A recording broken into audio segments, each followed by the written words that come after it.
Welcome to this tiny tutorial of sorts. You know how you normally can hold click and build underground belts, or can hold click and build a lot of power poles, and the same also works with underground pipes. And they then always have the maximum distance if you just hold and click and run. But what if you have a weirdly numbered bus like this, where you have always 3 belts and then some space in between? There you would need something different, and you might not always want to manually click and always remember when to do the next click.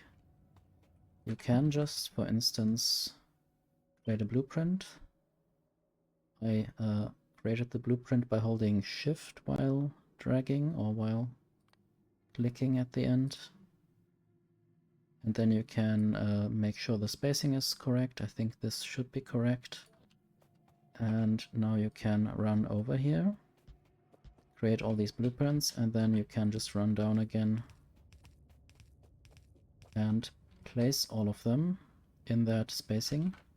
The same works with underground belts, and I guess it's especially effective if you have multiple of those coming through there.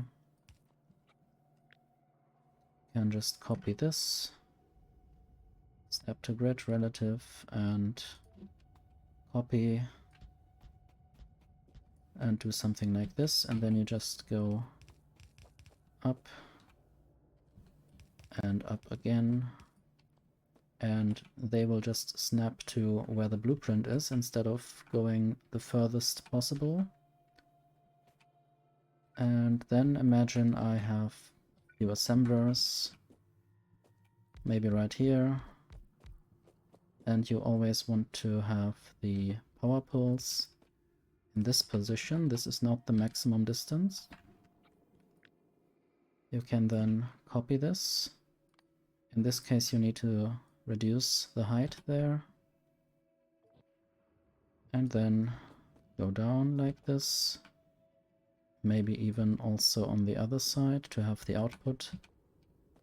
And now you can just run down with the power pole, and it will always place where the blueprint is, just clicking and holding the mouse button.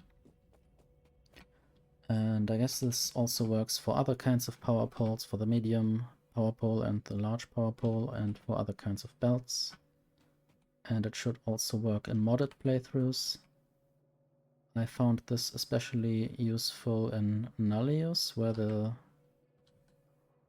spacing between underground belts is 6, I guess, and there I wanted to make bus lanes of 4 belts next to each other, like I'm used to, or in, I guess, Pionodins you have 8 as a spacing between the starting underground belt.